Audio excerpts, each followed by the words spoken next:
My name is Angel Tapia, and I'm the Senior Manager of Hispanic Outreach at Global Healthy Living Foundation. I'd like to thank you for tuning in to the Strong Bones and Me Patient Series. The Strong Bones and Me Story Series aims to raise awareness on osteoporosis, fracture prevention, and post-fracture care services by sharing real-life stories from people affected by osteoporosis and the providers who treat them. It will share their experiences living with the condition, its effects, methods of prevention, and care in order to help inform and educate others, so that living with osteoporosis can still mean living fully, actively, and well. Today we're joined by Tien, who lives with osteoporosis and osteoarthritis. She's here to share her story and educate others about it. Hi, Tien. Welcome so much. It's great to have you here, and I am anxious to hear more about your story. So my name is Tien. My name is pronounced just like the number, although it's spelled Tien. I have a sister named 9 and a sister named 7, and all of our kids are named numbers too. Long story short, the actor Zero Mostel had an influence on how we were named, and we've ran with it. I just turned 53 last week. My birthday was April 26th. And starting in the 7th grade, they thought I had arthritis in my knees because my knees swole up unbearably. And then they thought it was Osgood Slaughter. And then, of course, it's like, oh, you're too young to have arthritis. Well, okay. That's fine. What it did was make sure that I never played any sports where I had to hit the pavement. So I became a swimmer and a biker. And I would swim and I would bike and I would walk for exercise. Fast forward to 40, I completed a triathlon. And right after the triathlon, during my training, I had lots of pains. I attributed it as an athlete to exercise. Turns out it wasn't just that. It was rheumatoid arthritis.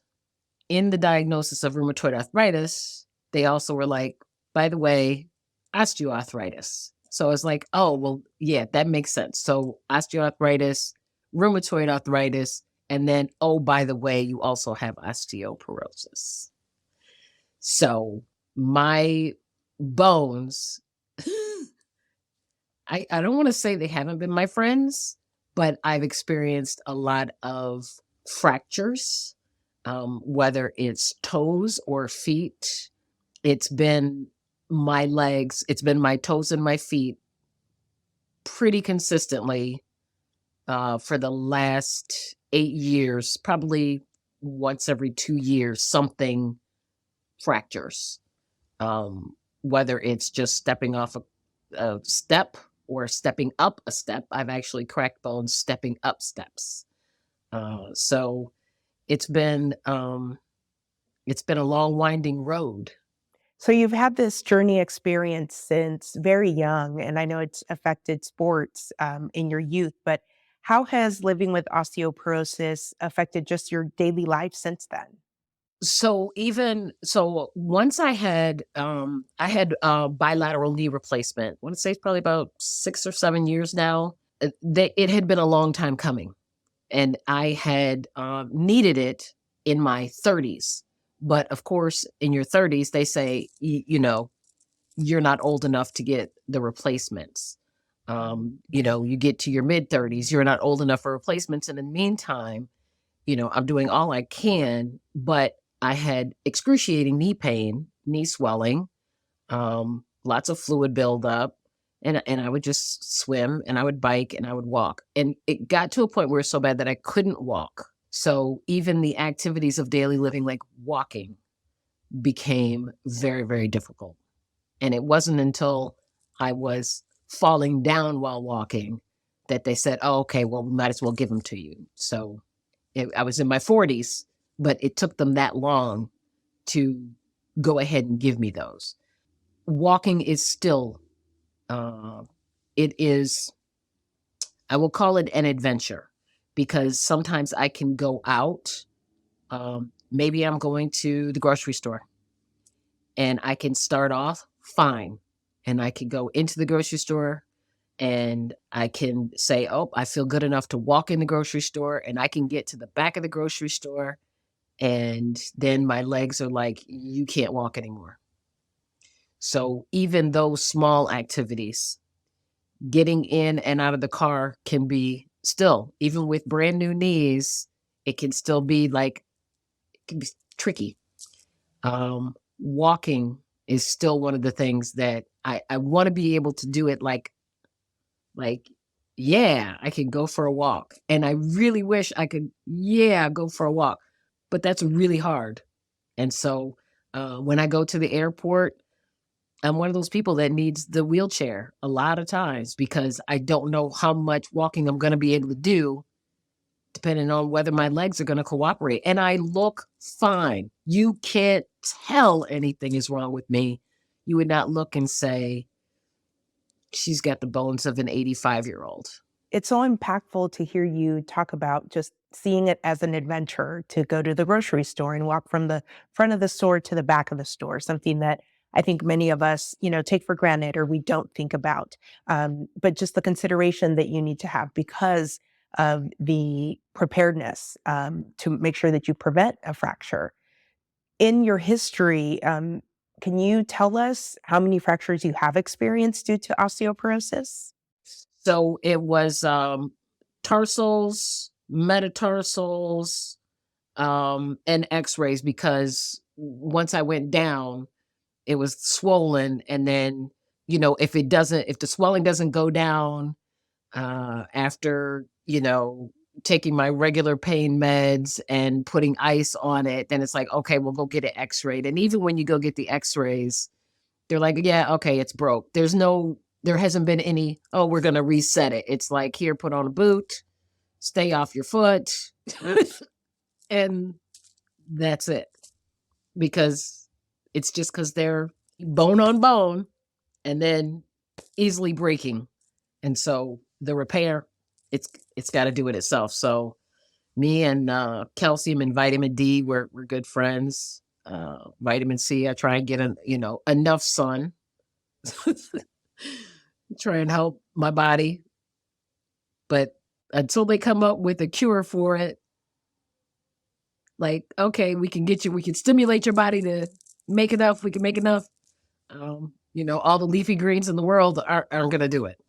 And you shared the importance of vitamin D, a very natural way that we can help our bones, and calcium as well. I think things that are very important at any age to make sure that we are giving to our body. And I'm wondering, as you're talking about these methods, and some of them are very natural, I know that there are many other things that people can use to help aid them in helping strengthen their bones. Are you undergoing any treatments for osteoporosis to prevent fractures? It has not been introduced to me, but I think that the reason for that is because I'm under so many medications for the rheumatoid arthritis that it's like, if we can just stop the stuff from attacking itself, then we can get to how to stop it from disintegrating.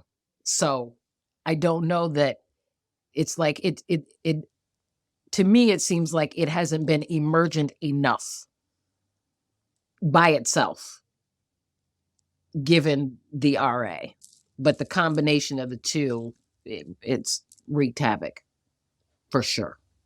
And as you said, it's so important to make sure that we're staying informed of the ways that our body can be affected by different medications or different treatments. And just having that knowledge about our own body and also knowing what resources are out there and available for us. How do you stay informed and engaged in managing your osteoporosis?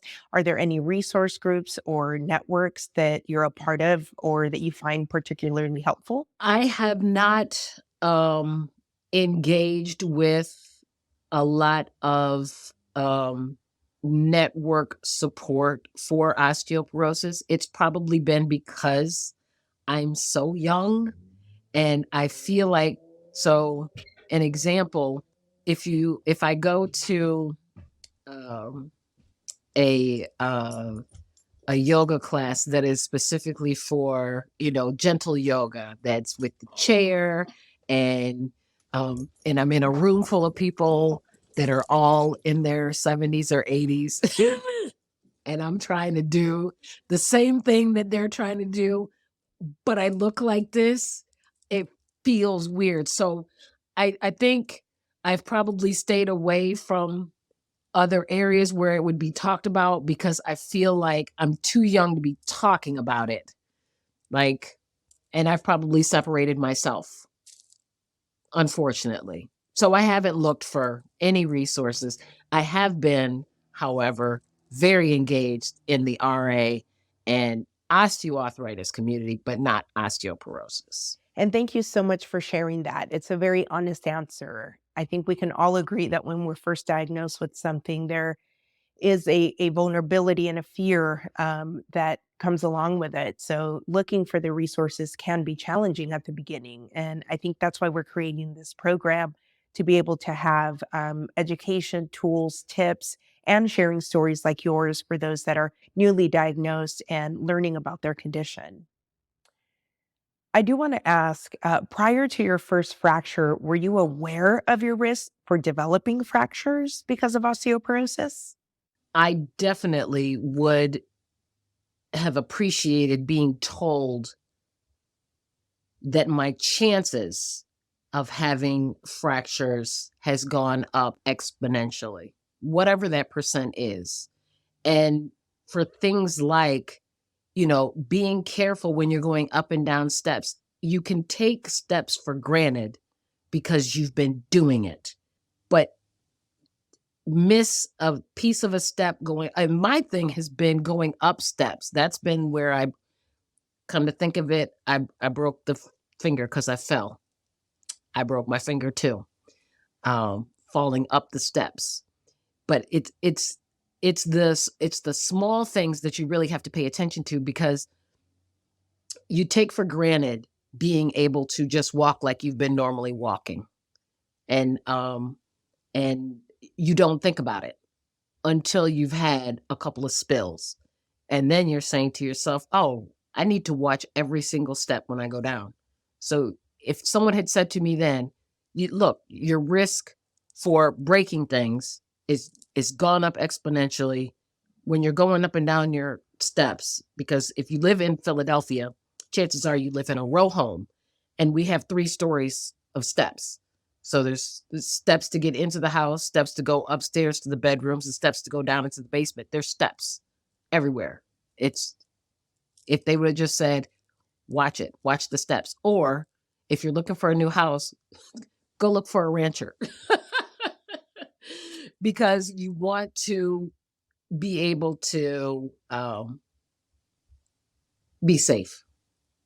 And if you have a lot of steps, it's the chances of you falling or hurting or breaking something increase every time. And thank you so much for sharing just that advice, those tips that are very helpful, considerations that, everyone might not have, and especially someone that's newly diagnosed, considerations to have for the decisions that you have to make to get around, and things as even as where we live and how we get around in different spaces. So in that same vein, what do you see as the definition of good bone health? Is there a message there that we can share with those of just the importance of maintaining strong bones, regardless of an osteoporosis diagnosis at this time or not? If I think about it, I know that exercise, especially things like weightlifting, help to build strong bones, which is great if you can lift the weight. When you can't,